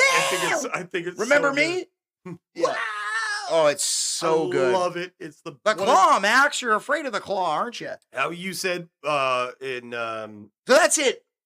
one of the best screams in Home Alone Is was Marv was with the was tarantula, Daniel Stern, which was improvised. I and they think put a this real is- tarantula on his face. I think this is one of the This is the, one of the best this is movies. up there. Forget the Wilhelm scream, the wow, like the Star Wars scream. This is proper good and good on. Carey Elwes. I was gonna say Russ. Was Wilson. that Carey Elwes? I don't know, but it looked like it. And in It was honor pretty of Sam Neill, in Jurassic Park, when they open the Barbazole, is that Wayne Knight making that squeak sound, or is that the Barbazole container fun. It's opening? definitely, Yeah, it's definitely, that's what Wayne, this- I definitely can't- Wayne Knight. We can. It is, dude. It's like a freaking amazing squeal. Anyway, so Cole is fired. Harry is fired. Like Vince McMahon. You're Meanwhile, fired. Dennis Quaid is going off. Randy Quaid. Oh, Randy Quaid. Sorry. Yeah, Dennis Quaid. Dennis Quaid's Quaid's in the off back fucking- doing lines with friggin' Don No, Simpson. he's off fucking saving Jake Gyllenhaal and No, Don Simpson's doing lines with Randy Quaid or Don Dennis Quaid. Simpson's doing line. I'm always on painkillers for my elbow, and now I got this this ruptured disc. And he's doing lines with Don Henley talking about, can we get Michael Rooker to sing we get Michael Rooker on Boys the of track? Summer? And Don Henley's like, let me tell you something. I come from Texas, and it was Michael Rooker the whole All right, time. take us through the last little bit of this. All right, so they're fired. We have a no. confrontation. We have a confrontation because Cole is now banging Nicole Kidman, Dr. Lewicki. And she's like, Rowdy needs to come. And she's like, Rowdy needs to come to the hospital, mate. He needs to come to the hospital right now. Okay, I was like, what are you doing here? No. Oh, yeah, Australian? Okay. No, Tom Cruise, that you're my future husband, and you got to bring Michael Rooker into the hospital because he's got a bleedy brain, and I'm going to drain some of the bleedy blood out of his head. We I might understand use the that shock you- research. I understand the two of you are racies. You're racies. That's what they call race car drivers in Australia. Races? No, Okay, you two yeah, races. I got you. You two gearies. No, Ingies. you fucking gears? Are you gearies? No, you gears. You move your gears. Yeah, For context, tape heads, in Australia, they call an electrician a spacky. They call a bricklayer a bricky. They call a I think we get- carpenter I- a chippy. I think we get it. They call a member of a motorcycle gang a bikey. A bikey. You guys are two bikies, and Tom Cruise is definitely a bikey in this film, mate. He He got amongst it. He sat on that Harley, and he never wore a fucking helmet. Harley. He never wore a helmet, mate. Oi, you see him right through the smoke. Hell's Angels. They're all on the wall, the whole of Gilderchuck. Anyway. All the Gillichuck. All right, okay. Anyway, so we have this great confrontation at Rowdy's house with Tom Cruise and Rowdy Burns, and he's like, Hey, hey, he's got a concussion and a brain injury. He's And like, he's what the fuck are you refusing- doing at my and- house? oh yeah, and they add for effect, they add like Rowdy's wife with like the newborn baby in her arms. Yeah, Like, and why oh, is Rowdy wearing the bandage still? How much time has passed? It's And he- obviously been like months. 'cause, He's taking like 5 Anacin a day Yeah. or like he's whatever. like, I'm just gonna how keep many this of these you bandage taking? on. He's like, nobody in my family goes to the hospital unless they're dying. And this is gonna go away like anything else. I've raced with broken legs, shoulder. How did you do that? And my eyeballs popping out of my goddamn head. And this is gonna go away just like anything else. No, it's not. And No, I it's love not. it. So No, it's friggin- not. so just like Michael Keaton, No, it's not. just like Michael Keaton as Bruce Wayne in Batman with a fire poker, Tom Cruise grabs the baseball bat and slams the bottom of the pool table. It says, now what's it gonna be? No. He says, well, what's Michael that? Rooker was using the baseball bat as a pool cue because he's so fucked up in the He's head. completely toast. He's like, Rowdy, like, you were using this as a pool cue. He's like, oh, where'd you get the bat? You mean that I've been from? playing an umbrella for the last 30 years? That Why ain't- didn't anybody that tell ain't me? funny. Why didn't anybody We all tell me? thought it was funny. Oh, that ain't funny. That ain't funny. I have a serious head injury. I have Hey, onset Cole, CTE. I want you to have my lucky pool cue. This isn't a pool cue. It's an umbrella. That ain't funny at Oh, all. my God. So Rowdy's in the hospital in his friggin' gorgeous examination gown. And, he's been kind of delivered the news that it's like, hey. I like Michael Rooker's performance here. This is the best part of Michael Rooker's performance, although it's great throughout the film. But it actually gives you, like... it humanizes him. Dude, this movie, and I hate to say it, sorry, the star of that classic hit, Cliffhanger, Michael Rooker. Never forgives and never forgets. Well, dude, that was some of his best acting. It's just like, I think about Cliffhanger, and I think about the girl falling off the line, and then I just think of that raccoon falling off the line. In Nature Calls. Every time. But dude, in all honesty, the reason that woman tragically fell... it's because she was banging Rowdy Burns 1,000 miles is because Rowdy Burns took her up because she couldn't climb, and he had a bunk knee. And he should have been with the rock jock. So Rowdy Burns, who will probably never race again. He's likely never to race again. And so he asked Tom Cruise, he asked Cole Trickle, his newest, bestest friend, who he bestest, oldest. No, his worthy adversary, his greatest. There's two things I'll be remembered for. One is being a Winston Cup champion. The other is my rivalry with him. And what happened to me at the Firecracker 400 when I was spinning out in front of him like an asshole. Yep, I told you the reasoning behind it. It was Rowdy's fault. He should have just hammered down. So Rowdy asked Cole to race his car because he's going to lose his sponsor. They bet on me, not the car. Yep. And I got a lot of money on a lot of land, and I haven't paid for it. Yeah, because my wife has been doing this crazy-ass fucking house. Have you seen it? Yeah, $10 million. She's going to design the whole shit. Have you seen my cigarette boat? My wife looks like Roz from Frasier. Yeah. And like, dude, you know what she would do? Anyway, like, we're screwed. Yeah, we're screwed. So he's like, and I love it because he's realistic. He says he knows he's not going to race again, but he says maybe after the surgery, maybe I get the car, maybe it'll be another driver. But for now, I got to do what's right for my family. And he says, And he says, is there another reason I'm not good enough for you to drive my car for me? That reasoning right there is like, I need to do what's right by my family. He's so proud. And he's like, no, there's no fucking way I'm never racing it. But if that is the case, I'm going to do what's right for me. And he's like, there's a lot of other drivers who would do it, Rowdy. And Rowdy goes, I need a driver good enough to finish in the top 5 or I lose it. Yeah. And that's fucking you. Is there another reason why I'm not good enough for you to drive my car? And I love the turning point in their relationship because this is like,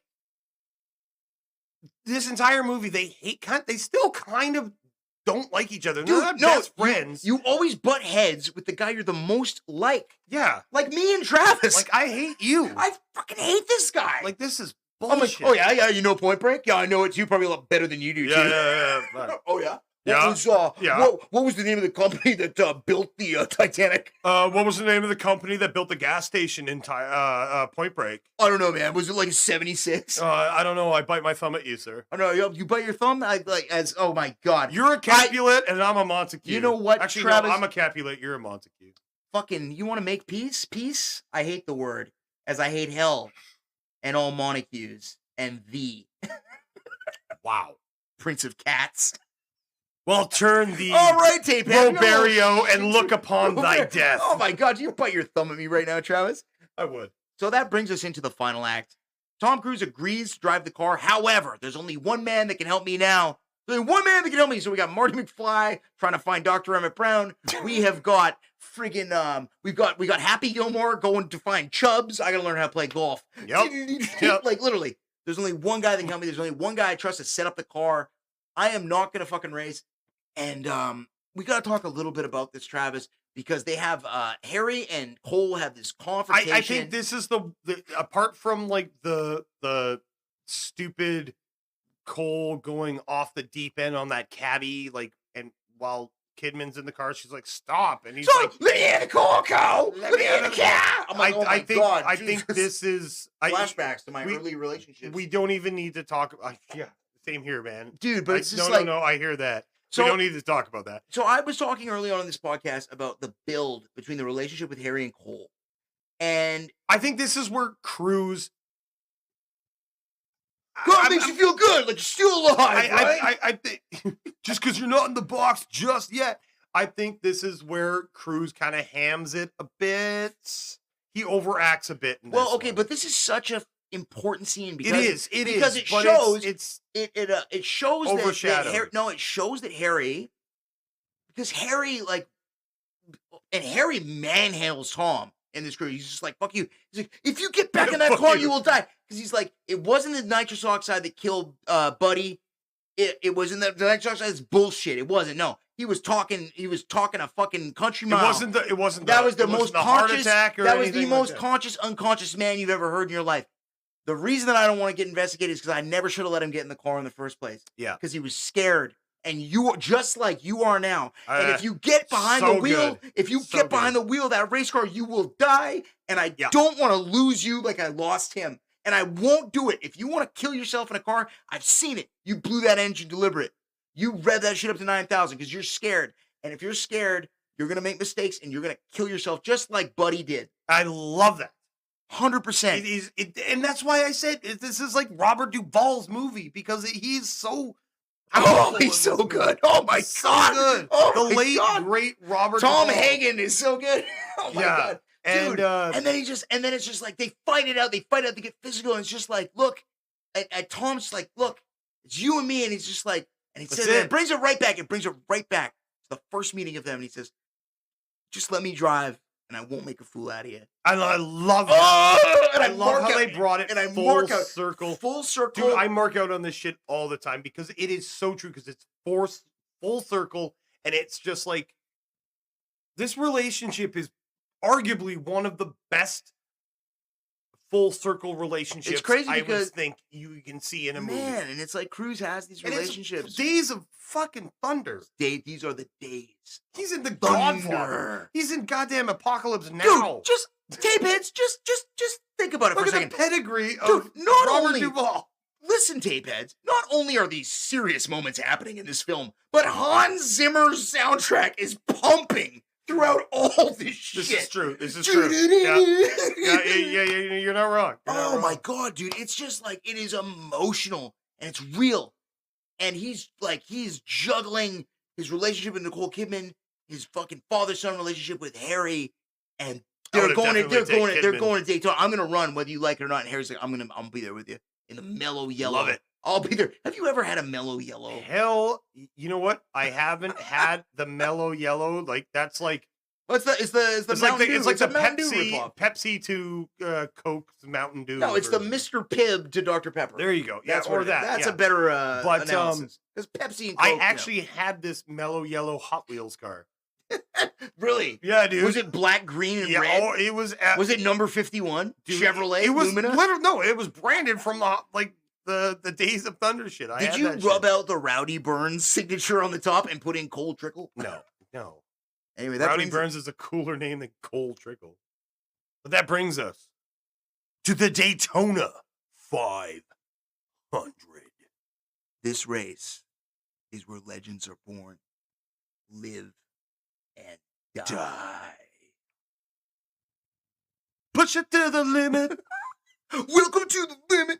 Walk along the razor. So here we are. We're at race day. Rowdy Burns is Russ Wheeler's with his fucking shoulder pad clad short, like her hair is way shorter than mine. I swear to God. Gotcha. I would do it. I would hit. I don't know why they made it would be Carey a good Elwes, business decision for me to do it. Just like this douchey guy. I'm like, those sunglasses. Whoever picked out Don Simpson picked out those sunglasses. 100%. He did a massive No, rail. they were probably and he was his. like, hey, I got to say, dude, I've been looking at myself. He's probably like, dude, I did. Okay, I tutored, I dumped the bag and I fired 3 screenwriters and then I looked at myself in the mirror and I'm like, these are the shades that Russ like these Coach Masters. Oh my God, I saw myself in the mirror and I was Carey Elwes. Oh my God. So I'm gonna take him to Fenway Park. We're gonna jump in our cars, we're gonna buckle our seatbelts, and we're gonna head out on the track. And oh my God, Robert, take us through this final part. Oh my God. Okay, drivers, start your engines. This is the 1990 Daytona 500. The pace car is a 1990 Pontiac Turbo GT, also known as the Sunbird. Yep, I had a Sunbird for a little bit. Of course you did. Total fucking Sunbird. But it was a Turbo GT. And a Pontiac Sunfire at one point. right? I never did Sunfire, but it's built for drivers. So I guess I'm not a driver. I never did Sunfire, but there's still so many of those on the road. There are a lot. Dude, I work in the ferries and I see I see know, I thousands see- of cars. There are still Sunfires. So take us through this last and final act of Days of Thunder. Hell yeah. So everybody's gearing up. They're in their fire retardant suits. You never catch a Labonte on the water without a life jacket. Nope. Wow. Wow. But today's life jackets, lightweight, comfortable. Yep. Fishing or hunting, they don't get in your way. They don't get in your way. Anyway, okay. So Cole's there. Nicole Kidman's like, they have this little it's like, look, I know you're trying to tell me that I don't have to race, but it's all I know how to do, and I'm gonna do it. You're trying And to she's get like, Corey she's like, Feldman. I can't fucking tell him I can't fucking be there with you, mate. Watch you sacrifice your life. You're not ready. You're scared. You're very afraid. Your eyeballs corner going left and right. You know, what's going on? Somebody's like, you're just such a gorgeous babe that Yep. I'm gonna and Harry's gonna be there, and I'll be fine. I'm ready. And Cole Yep. is scared. So we fucking start our engines. We start rolling. Cole is in last place, Cole Trickle. All right. Russ Wheeler is running first place for the entirety of the race. Okay. Uh-huh. Literally. This is 499 laps. So Cole has had, a pretty rough couple races since he came back from that near fatal wreck with Rowdy. He's Burns. not rubbing, baby. No, man. He don't want to rub nobody. He just Nope. wants to stay back. He's like, oh, goddamn. He's like, afraid. No, he's afraid. He's not, but he's not driving the Cougar ME car. He's driving the Rowdy driving Burns, the Exxon. the mellow yellow Exxon number 51. Rowdy Burns Whistling Cup champion, baby. And Exxon's like, hey, there's no problem with this. no, Well, this wait, is- wait a minute. Did we not forget we had an oil March? spill last year. Wait, March 24th, 1990 or 1989? Yeah, they believe it was 89, wasn't it? Yeah, the Exxon. Yeah, the Travis, I Exxon believe it building. was. Yes, Travis, Yeah. I believe it was. I believe it was. Oh my God. Exxon's So- like, what? This could be good for us. Anyway, so Cole's Fucking Exxon. Cole's in the back of the pack. I remember playing Nintendo 64 NASCAR, and he goes, we qualified near the back. We're gonna have to catch up with the big ones. Oh, God. So whatever. Cole's not sitting on the pole. The pole is up his ass. But Cole's not on the pole. He's not on the pole. He can't even climb the pole. But the thing is, they start racing, and Harry's like, Cole, you all right, Cole? Cole, talk to me, Cole. Cole. Oh, where are you? Where are you, Cole? Now, Cole. Now, Cole. When did he get that kind of draw? I don't know, man. I'm just like, dude, I'm from Calgary, Alberta. What do you want me to do? Something better than that. Something better than, hey, buddy, why don't you fucking Okay, answer keep going. your No, radio? just keep going. Just All right, keep you don't going. want to answer your radio? What are you, fucking, what are you, a mute? I didn't ask you if you worked on the pipeline in Alberta. Travis, I'm not a scientist, right? I can't pull out a burner The and Bunsen burn some burner, shit up burn and, some shit figure up it out, Figure it out. right? Okay. You want me to worry? I'll get No, cancer from Okay, rain. you know what? If you can't make it into pole position, diddle her fucking kneecaps. So Cole's in the back. He's not communicating with Harry. He's not communicating with anybody in his pit crew. He has been silent because he's having Top Gun. flashbacks. He's having flashbacks. He's in the back. He's kind of he's hanging in there in the back, and a wreck happens in front of him. And as soon as he sees the wreck happen and the smoke, and he's got to drive through it. And then, Mm-hmm. and Harry says it for the second time in this film, Robert Duvall, he's like, I know it. If you go up top, you go up high, drive straight through it, you'll drive right through him. I know it, Cole. I know it in my heart. He says, I know it in my That's heart. all Cole needed to hear. That's it. And he just he did hear that. And it's just like, God damn, man, it's so fucking great. So he gets through, it, and then bam, it's like a switch flips. And now he's back to the old Cole Trickle. And now he's ready to And rock. he is making It's Pete Mitchell Maverick He goes from 39th position to second in what, 5 in seconds? 3 laps. Not even. That's pretty Well, good. 5 seconds in cinema time, but literally, 5 seconds. 3 cinema time. laps, dude. And it's there's 3 laps left though. Yeah. There's 3 laps left in the Daytona 500. Everybody's got a pit, Cole. You got to take a pit stop in the third, the 3 laps left in the race. I gotta take a piss stop. Just for you goddamn tape heads out there, the Daytona 500 is called the Daytona 500 because you go 500 miles in the Yes. Daytona 500. Yes. That is- 500 miles. How many laps is that, Travis? That is exactly whatever the Proclaimers said in their song, I Would Walk 500 miles. Totally. So he's right on Russ Wheeler's ass. He has to go pit. There's Like a wreck. 450 He gets so his accelerator gets stuck on the floor, and Wheeler, as he's trying to pass him to take first place, Wheeler puts him in the wall. Colt yet again does a Rob Halford 1080 snowboarding and spins out and recovers. He's like, the good news is the accelerator's fixed. Bad news is the transmission's screwed. So your transmission is fucked. And you go to the pit, and the guy can fix the transmission in like 5 seconds. Yeah. Which is amazing. Yes. Again, that's how good the NASCAR pit crew is. They're unbelievable. It's shocking. Dude, they're like it's amazing. You watch a NASCAR. I'm giving them tape heads. kudos. If you have not seen a NASCAR pit crew like pit a car, change tires, like fill it with fuel and do all this shit, it's unbelievable. Yeah, they do it in like 6 seconds. That's why it's like You can change the transmission in 6 seconds. Like what the? Which is cool because Formula One, you win with the best car. NASCAR, you kind of win with the best crew. You win with the best crew, the best driver. You don't have to worry about getting beat by Well, it's another because car. NASCAR, every car has regulations. Exactly. They're built to run, and it's equally. about it's the driver on driver, it's about tire regulation and tire. 100%, 100%, dude. Yeah. So, they're able to fix the transmission. Tom pulls into pit. He has to reverse in because the transmission's fucked. He does like a Ricky Bobby, like backs in, backs into the pit. Like a glove. Yep, they fit. I thought he was just smash it when he like whips it back in, like fucking like Starsky and Hutch, Owen Wilson, or Ben Stiller. Yes. Anyway, hold on a second. This is a 1986 Gran Torino. Not some shitty. Not some crappy camper van. Not some crappy camper / apartment. Thanks. So they fix the transmission. He's like, you got to get me out of here. You got to get me out because I got to get ahead of that pace car because he was in fucking second place. He got wrecked. And then there was a wreck and like caution. So the pace car's out. Everybody's got to slow down and get behind the pace car. But if he can get in front of the pace car, he will whip around the track and be at full speed when that pace car comes off the track. Yep. Where he can retake the lead, win the Daytona 500, and solidify his legacy and legend as the GOAT. Cole Dickie Trickle. What happens? Dickie Trickle. He gets out in front. Little Dick Trickle. You get him out in front. What it's happens? Good thing they had that Super Flow. Yeah. Tampon sponsor.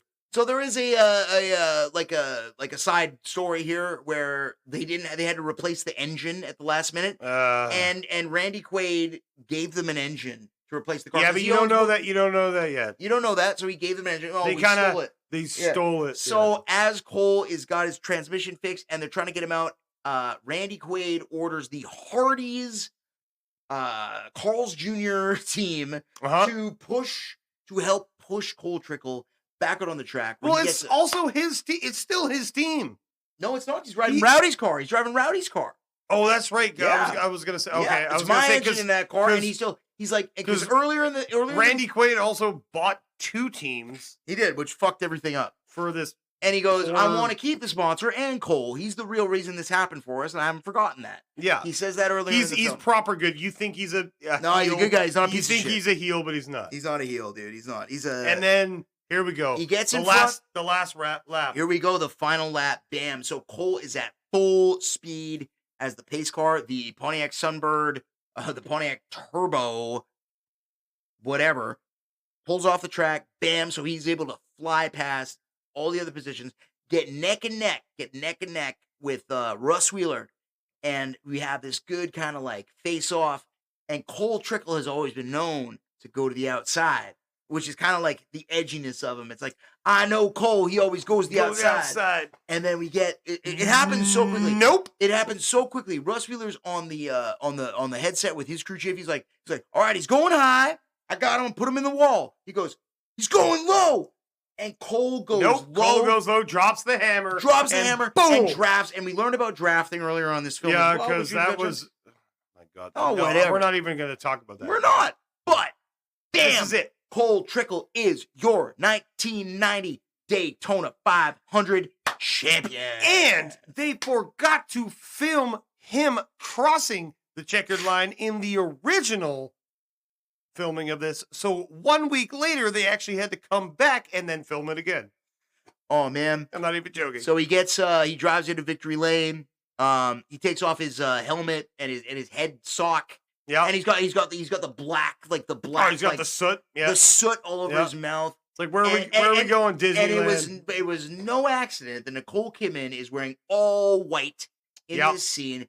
And I think this is such a sweet moment. And I thought you weren't coming. I think she felt. I lied. I think right now I'm thinking of holding another meeting. What a dumb in bed. What a dumb line for her. Oh my God. It could have been so much better. Well, no, there's one line during the race where she goes, "Go Cole!" Oh yeah, go Cole! Fucking go Cole! Go Cole! Go Cole! Go Shane Moon! What? But so he kisses her on the mouth with the soot all over his face. Yep. He's like, "Where's Harry? Where's Harry?" And Robert Duvall, just like the legend that he is, he's sitting on the edge and he's looking down the track. He's done. He's just like, I can't believe it. He's like, I saw some in this kid, and this kid like gave me a new lease on life. It's like the end of Cool Runnings when John Leon Candy says, thank you. It is. So I don't know what to say, Cole. He's like, where do you want to go? Don't get too choked up. Dude, bro, I get choked up. And he's like, where are you going to go? He's like, Victory Lane. He's like, well, hell, I'll see that. Hell, I'll race you. It's like, no, you're not going there. Victory Lane is Nicole Kidman. It is. Right up the leg. Well, sweet. But hell, I'll race you. Yeah. Hell, I'll race you. Directed by Tony Scott, baby. And it's got amazing Rocky style freeze frame at the end, which is so underrated in film. It's when you really freeze the final scene with the actual like happy expression. And if you see Robert Duvall does not look very good in this. No, he's like, what? I'm gonna get my ass kicked by a 60-year-old man. He goes 59. He runs gut first. Yeah, but fuck it, man. Tom runs dick first. Oh my God, Robert Duvall. He talked shit about Canada once, but I don't even care because I love him so much. Well, tapeheads, that will bring us to the illustrious end of a movie we have been talking about since the inception of the Taped Over podcast. For eons and eons. Russ Wheeler was finally revealed. Yeah, Russ Wheeler finally. Russ Wheeler revealed identity. And let's He is not Revolver Ocelot. He could play him. He's just not not old enough. Can you imagine enough. Carey Elwes playing Revolver? I could not. No, that's like Sam Neill kind of, or not Sam Neill. Sam Neill as Revolver Ocelot? No. Sam Elliott. Yeah, totally. I can see that. Totally. Yeah, totally.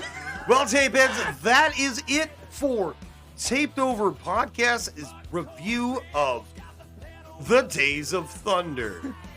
David, please check us out on, we're on YouTube, we're on Spotify. If you're listening, you know where it is. Check us out on Instagram at Taped Over Podcast to see all our wicked posters that we got with featuring myself and my best buddy here, Travis, looking great in the film roles. We could do a Taped Over recast where me and Travis play all the roles. I think we might actually have to do that.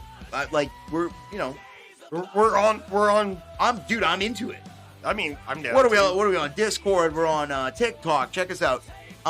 TikTok, and Discord, Facebook, Instagram, YouTube, Spotify. Check us out. And we are looking for your comments below. If you got a movie that you love and you are somebody who likes what we do, please drop it in the comment section below. And I swear to God, we consider every movie, and we love seeing. We do. We might have a few coming up down the pipe. We've got maybe some Heat coming down. We got maybe some Escape from New York. Feel my heat. We might have some National Treasure coming.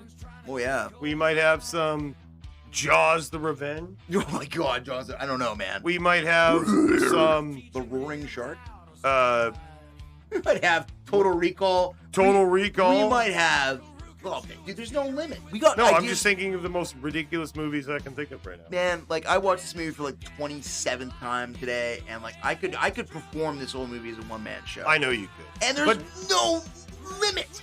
Days of Thunder, a phenomenal 1990 movie, definitely trapped in its own time capsule, oozes everything about the last little bit of the 80s and everything that brought the 90s to glory. Perfect VHS. But I've got one question to ask you, Robert. Yo, what's that, Trev? You ever think you're going to get Cole Trickle out of the stock car circuit? Cole Trickle? Yeah. Dude, you're never going to get him out of stock car racing. You ever think you're going to get him from stop representing Superflow tampons? Well, If his flow gets lighter, they might not want to sponsor him anymore. He might not have a trickle then. He might only have a light flow. A light flow, not a trickle. But No, seriously. dude, as far as stock car racing, you'll never get Trickle out of stock car racing. Okay, why is that? Because Trickle's like me. To you, He's Sam a Neill. digger.